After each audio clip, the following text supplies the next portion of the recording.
Hey, so so I've been listening to this song that kind of never struck me before, and then it just did, and now I can't stop listening to it. Cemetery Gates by Smith. I love the Smiths. And I can't stop listening to it on a loop. It's just like getting me here. Um, so I wanted to talk about something. I know I've made videos that are basically just me complaining about Detroit. Um, but it was better before. But I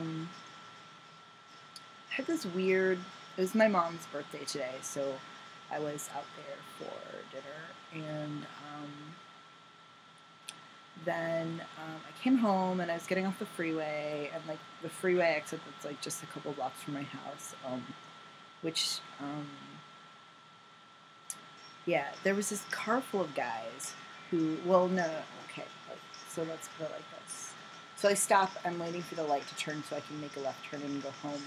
And like, there's a guy who kind of hangs out there, and sometimes I give him money or whatever. But I usually at least smile and wave and stuff. And so he was there, and I like wave at him, and then like he gets up, and so I look over because I see that he's like making eye contact with someone. So I'm just wondering. He starts walking around my car, and so I look over, and on the other side of my car, there's a bunch of guys in like clown makeup, like a bunch of like straight cis white guys who are like really like large, and usually cars full of large straight guys, especially at nighttime, kind of scare me. But I was in my car, so it's okay. Okay, so they're all wearing clown makeup though, and I think that that's a thing here because like juggalos, I think that's what they're called. Um, I think there's a lot of them here because I guess like the Insane Clown Posse or what is that what they're called? Is from here. But so they're like all in the car, and they all have like giant bottles of beer that are just like dangling out the window, and like they're all drinking, including the driver. And so the guy walks over, and they give him a like partially like an already open bottle of beer. And then he goes and like sits back down, and then the light changes or whatever. I don't know if they were juggalos though, because I've never seen one. But like their makeup kind of looked a little bit more like Eric Draven from that movie The Crow.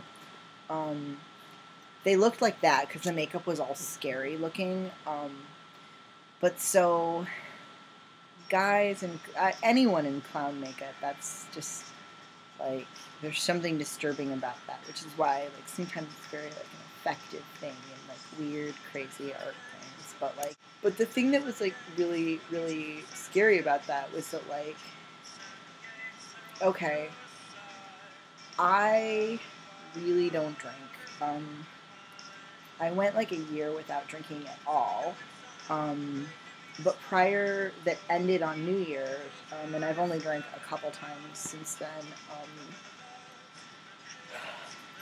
and definitely not to get drunk. But it's like even prior to that, I would drink, like maybe half of a glass of wine or half of a drink or whatever, like once every 6 months or something. I just don't really drink a lot. I especially don't drink unless I'm like really having fun. Already,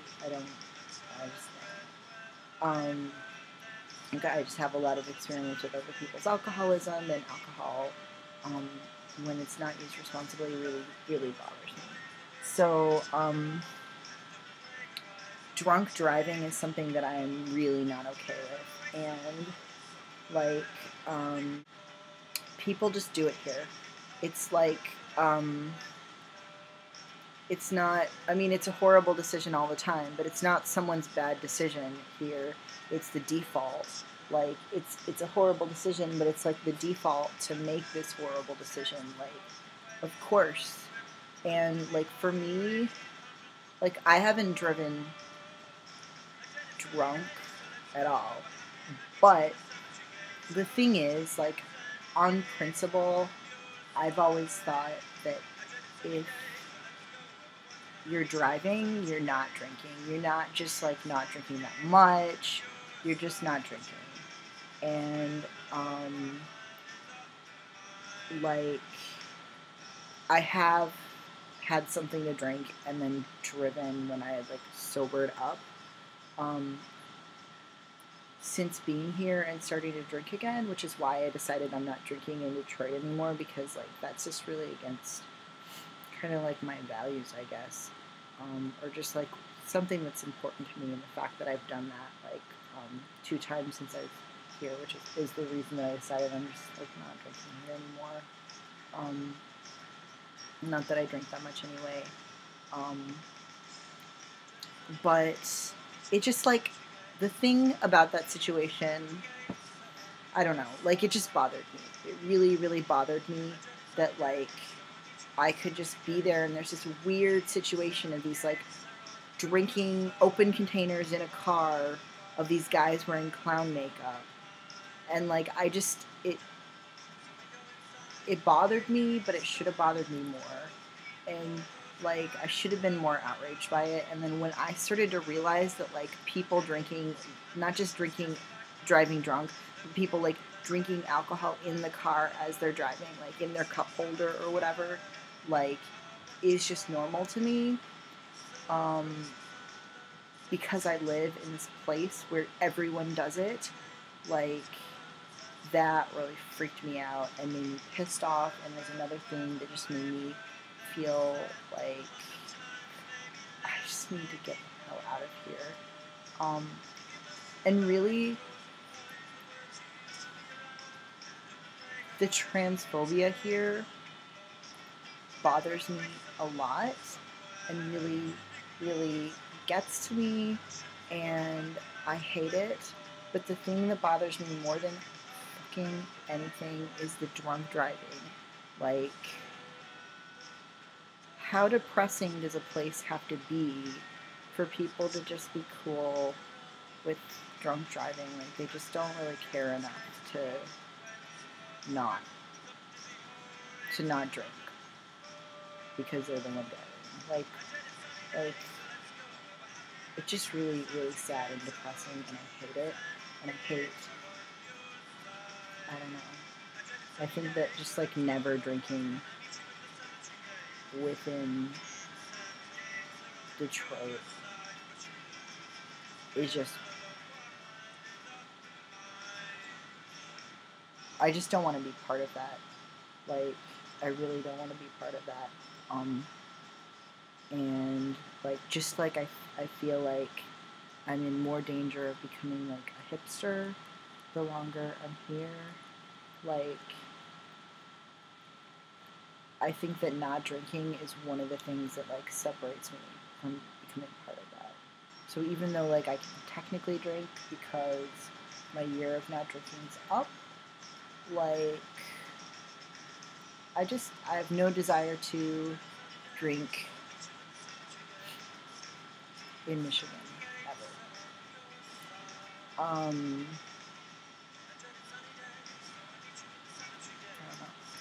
So that was kind of what I wanted to talk about.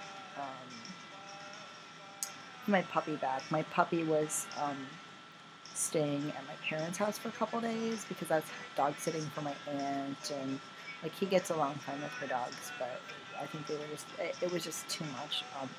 And so I left him at my parents' house because they love him there for a little bit. So I just got him back, and he is like obsessed with me right now, which is why he's acting like such a cute little baby.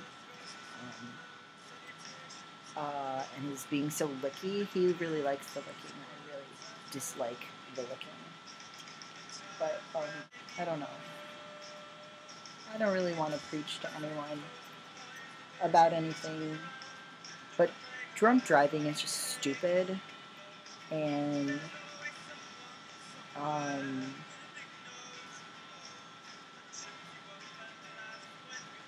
I don't know. I just never want to be so depressed that, like, I decide that's okay to do. It's just not okay. And, like, this is also not okay. His breath is really bad, too. It always is. So don't do it. Or live somewhere where you don't have to drive. And then drink as much as you want. If that's your thing. Blankets.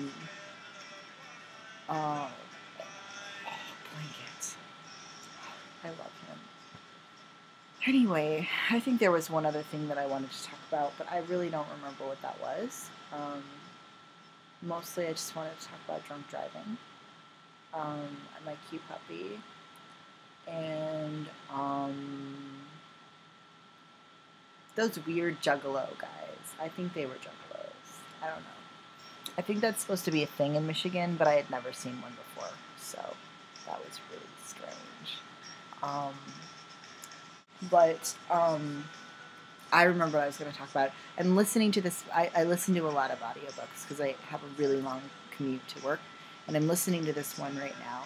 That it's called Hard Love by Ellen Whitlinger, and she wrote this other book that I didn't care for that much, but it's like a book about a trans teen, and I felt like she wasn't really the right person to write it. Like, it wasn't horrible, it just wasn't good. And there was like one instance of like misuse of the word tranny, which bothered me. But there was also just some like weird, like, trans guys are perfect and should be the example for what all guys should be like, which I hate, because I feel like that kind of rhetoric like gives young trans men this like idea that they're great and they can do whatever misogynistic bullshit that they want, and no one is going to hold them accountable for it.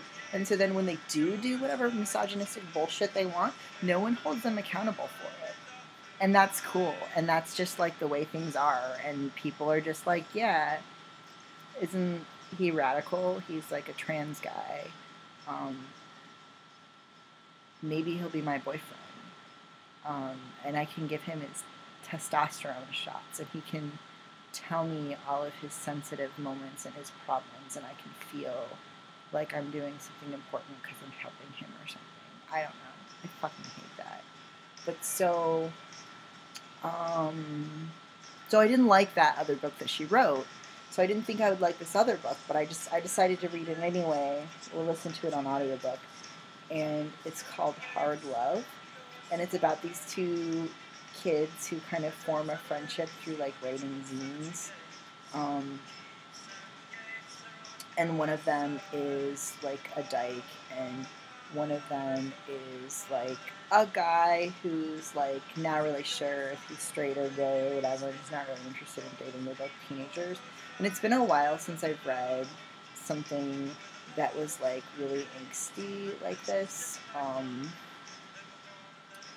I've been reading more like adventure and like dystopian stuff and fantasy stuff, and I don't know, like this book is so like emotional in this angsty way, but I am loving it. I am so loving this weird, I was like so sucked in, and it was just like pulling these emotions out of me that are this angsty stuff that is usually when I need to access those emotions, I listen to, on a loop, the cassette tape of Meat is Murder. That's what I do when I need to feel emotions. But I'm feeling all these emotions, all these feelings as I'm reading this, and it's good, because it's good. I used to like have like way too much access to those emotions and need to really like have trouble like distancing myself from them and functioning.